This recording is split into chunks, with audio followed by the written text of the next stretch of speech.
दुकान में जाइए, हम 4 बजे जाए, हम खरीद कर ना रखें।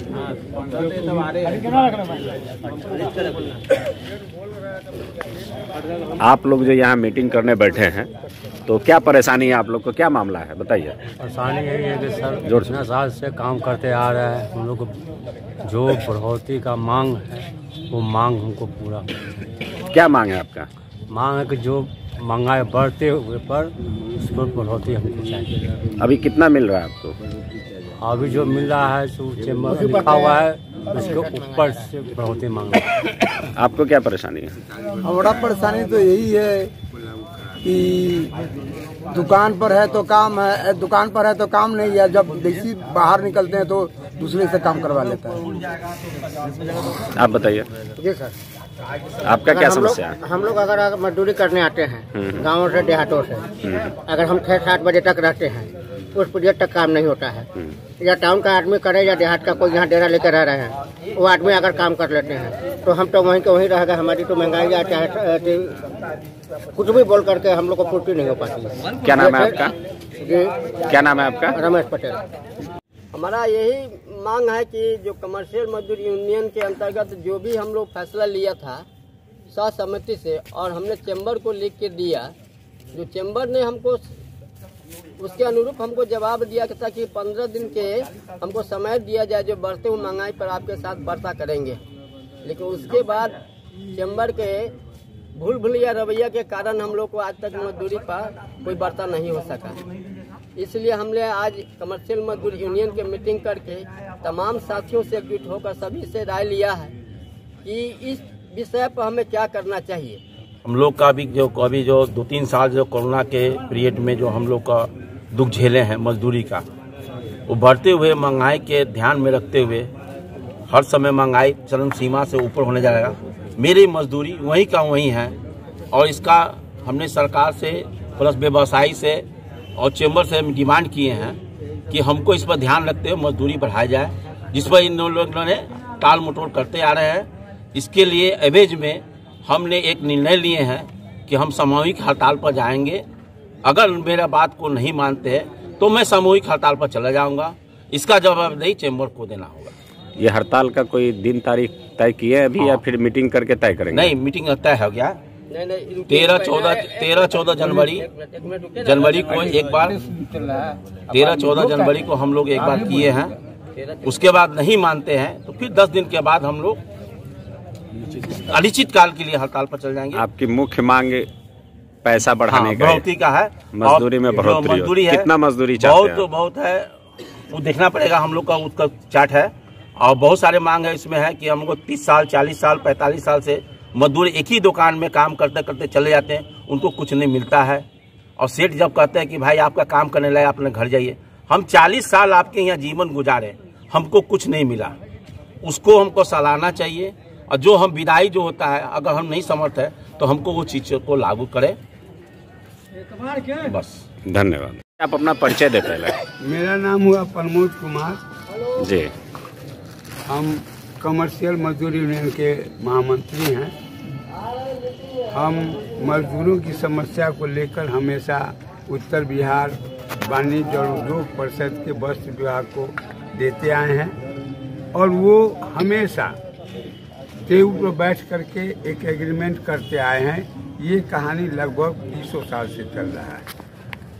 इस बार कोरोना के बाद जो महंगाई इतनी बढ़ गई कि हम लोगों ने बैठक करके उत्तर बिहार वाणिज्य और उद्योग परिषद को एक पत्र दिया कि बढ़ते महंगाई पर हमें राहत दीजिए और हमारी मजदूरी को बढ़ाइए। 3-4 महीना तक लगातार चैम्बर ने समय दे दे करके बात को टाला। हमने अपनी मांग डिप्टी लेबर कमिश्नर मुजफ्फरपुर के टेबल पर रखा, जहां चैम्बर के कोई प्रतिनिधि 3 डेट तक उपस्थित नहीं हुए, जिसके कारण वो पूरा का पूरा मामला खटाई में चला गया। आज हम लोग फिर बैठे हैं और बैठ के बातचीत किए हैं कि उन्होंने जो हमसे एग्रीमेंट किया था, जो 6 महीना 8 महीना के बाद लागू किया, उसमें एक समझौता ये भी है कि अगर बीच में महंगाई बढ़ती है तो आप 1 सप्ताह पूर्व भी समझौता में भाग ले सकते हैं। उसी आधार पर हमने पुनः लिखा है कि आपका समय जो बदल गया और आपने वार्ता नहीं किया है, ऐसे हालत में हम लोग 2 महीना के बाद माने 13, 14, 15 जनवरी को सांकेतिक हड़ताल करेंगे।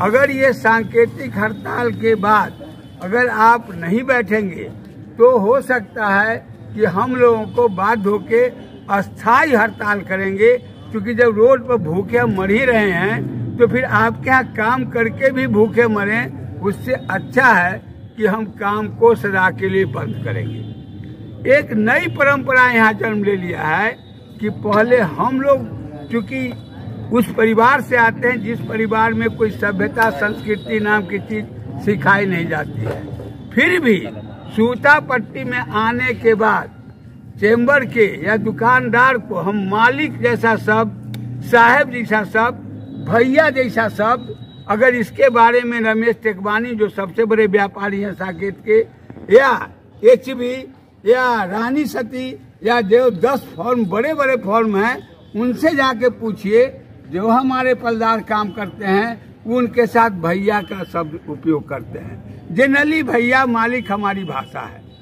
लेकिन इन लोगों की भाषा हो गई है कि हमारे माँ बहन तक को गाली देते हैं, धक्का देते हैं, मार के भगाने की बात करते हैं।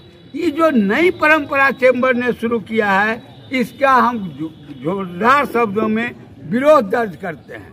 साथ ही अगर काम हो या नहीं हो, हमें इनके यहाँ आना पड़ता है। 1 कप चाय भी नहीं पिला पा रहे हैं, दिन भर बैठ के हम घर पर वापस चले जाते हैं, उसके एवज में इन्होंने हमको मजदूरी नहीं दिया है। सरकार ने EPF कानून में यह स्पष्ट लिखा है कि 1 वर्ष भी अगर किसी ने काम किया तो वो पेंशन का हकदार होगा। हमारे यहाँ 40 साल से काम करने वाले लोग भी आज तक पेंशन के हकदार नहीं हैं। इन्हीं मांगों को लेकर हमने अभी चेंबर को लिखने की बात की है। अभी फैसला हुआ है, फैसला के बाद हमारे साथी 13, 14, 15 जनवरी को होने वाले हड़ताल की तैयारी करेंगे ताकि हड़ताल हमारा सफल हो। तीसरी एक और नई परंपरा शुरू किया है चेंबर के लोगों ने, दुकानदार लोग, कि हमको जब कहीं चाय पीने चले जाएंगे, उनके दुकान पर रहते हुए कहीं टहल जाएंगे, तो स्टाफ से भी गठिया बंधवाते हैं, दूसरे लोगों को बुला के गठिया बनवाते हैं। ऐसे हालत में हमने ये तय किया है कि उस सेठ को दोनों की मजदूरी तय करनी पड़ेगी। एक जिसे काम कराया उसको तो मजदूरी दे ही, और दूसरा जिसके एवज में काम करवाया है उसको भी मजदूरी देंगे। साथ ही साथ अगर कोई ऐसा पलदार करता है तो उनको भी हिदायत होता है।